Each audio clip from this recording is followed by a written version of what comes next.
have a question for you. Do you want to fight for what's right and help the Humblers in their resistance, or cause chaos and divide under the powerful Lord Blackhand? By the end of this video you will know about both sides and will have to choose. Let me know your choice in the comments below, dear reader. If you enjoy this style of content, please subscribe. It's free and you can change your mind later. On to the story.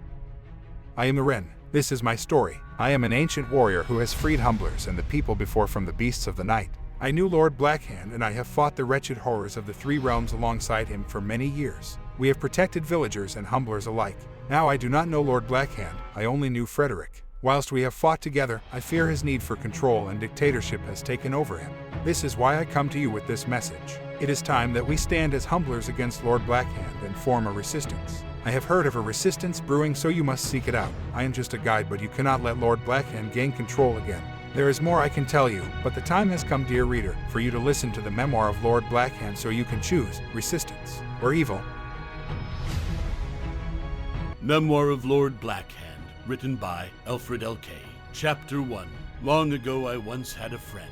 He was the greatest of companions. I do not know how I should word this, though I shall give it my best. My dearest friend Frederick Axford was a very wise magician, just like myself. We exceeded everything that came to our hearts. I knew, or at least I was a fool enough, that I thought our friendship would know no bounds. Alas, everything must come to an end. Because of our studies, we lived in this lovely cottage together. Historians say they were roommates. Where we did our research. Never have I seen such a lovely forest. Though, one rainy day, Frederick came barging home with a glow to him in which I have never seen before. In his hands were an ancient artifact, muddily hidden under his coat. It took days before he even let me behold the item. The power it ruminated was too great for me to look upon it comfortably. Even though I advised him not to research this artifact on his own, he went against my wishes. Soon enough, the friend I once knew started to change, rambling on about what greatness he could accomplish in the world. Never will I forget the time he turned to me and said, "Do not worry, for I will soon cure your sister's tuberculosis." Chapter 2. The artifact is more powerful than I would have ever imagined. Every step of the path, my companion insisted on experimenting with it on his own, rejecting all and every ounce of help I nor anyone else offered. In front of my very own eyes, his powers grew.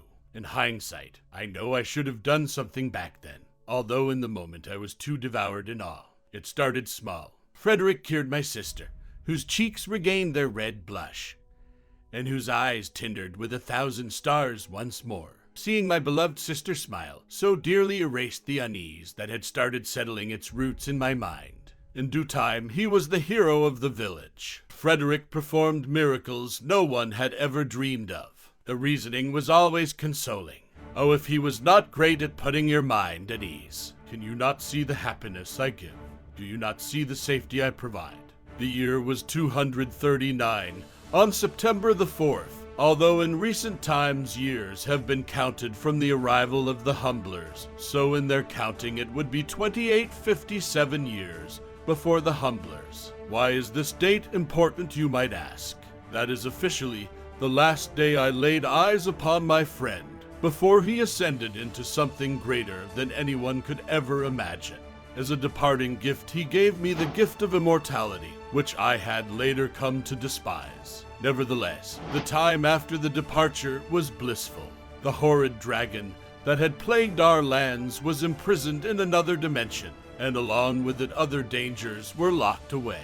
The nether and the end become unreachable for us, and our world grew still and idyllic.